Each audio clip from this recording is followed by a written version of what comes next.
right, who's your biggest rival on social media? Oh, man, I don't know. The biggest rival? I don't know. You kind. I feel like you're in like your own lane. Own lane. Dude, I go home, I don't talk to nobody. Yeah. And that's like, there's pros and cons to it because I don't talk to nobody. So like, I don't get connections to do anything. Yeah. But like, that's why it's kind of opened up more with the moto. But when I go back home, I just sit in my truck for 2 hours and just roast the fuck out of people. Just do your thing. And Just do my thing. like you were saying, like people are starting to send you videos now and all you're doing is just commenting back on them or like I'll go open up my doing a email and reaction. then my email list has just straight AIDS, dude. It's all fucked up shit. No way. Yeah, bro. That is the awesome. videos that I see. It are makes just your job bad. even easier. Yeah, bro. Because at the end of the day, the videos only get views because of what I'm reacting to. Exactly. That's no, why it's 100%. getting views. Yeah. So do you look at like the future of social media and like what you're doing as a way to just lean more into moto, or do you like kind of doing everything that you're doing in terms of the controversy and being funny and doing all the skits and Well, the moto so like because with what I've been doing for the longest time, I'm like not brand friendly at all. Brands actually hate me because of like the shit that I talk about. Yeah.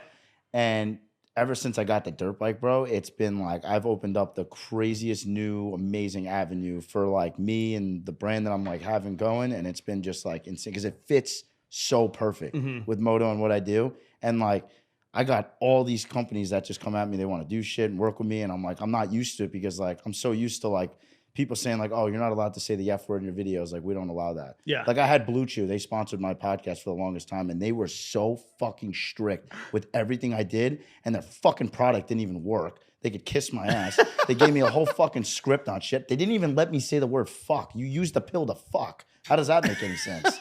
So then like you needed it to operate as a I didn't like need it. you have to use I gave this it to No, my he was taking their money. Yeah, so you I gave it to my personally have pops use to a use Blue because he Chew. kept wanting to use it. I'm like, Pops, take all fucking 40 of the ones that they gave me. It's And- so funny when people like they sponsored you and found out about you because of what you do. Yeah. But then when they want to sponsor you, they're like, hey, you can't do this. You can't talk about that's this. a You no-go. can't change someone, their persona of Then what he just you're looked already like a doing. sellout. Exactly. And I didn't give a shit how much money they were giving me. Like the second that it made me look like a sellout and I couldn't be me, Yeah. it mentally I hated that. Like all your merch says fuck. Like you Yeah. can't wear that on camera. It's like, no. yeah, This it is, was like I couldn't say certain things, and then I would have to remake the video, and I hate that shit. yeah. It's like I want like if you know if I know how many views it's gonna get doing it my way, why wouldn't you let me do it my way? Why do you change it?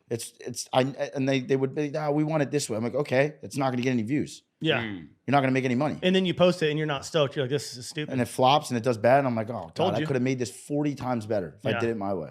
I mean, Twitch, you made a whole career about being authentic and being true to who you are with the brands you worked with and the sponsors you worked with. Do you ever come across a brand or a sponsor you were working with that you're like, yo, I'm out of here because of that? They try to change you? Not really. I think I was so open with how I was my whole career. Like I didn't care. I'd talk shit. I'd smoke weed on camera. Like that's just who I was. And I never once changed myself to make other sponsors happy. There was a phase maybe like where I didn't post it as much on camera, but I was still doing it being myself. Yeah. Just to like, so certain people sponsors love that wouldn't be bummed. That's why way everybody more. loves you. Yeah. It's like when they know that you're just like being yourself and you don't like, when you have that like, I don't give a fuck attitude, like it's sick. People can relate to it Yeah, because bro. there's so many people in the world that are like that. And it's like, if you're always yourself, you can tell when someone's putting on a front or trying to Oh, be something yeah. that they're not, and it doesn't come across Bro, legit. I It's hate that shit. It's the worst thing ever, you know? Or like when a camera comes out and you see people start going in where you're like, this is a totally different dude 2 minutes ago before the camera came on. Like, I don't fuck with dudes like that.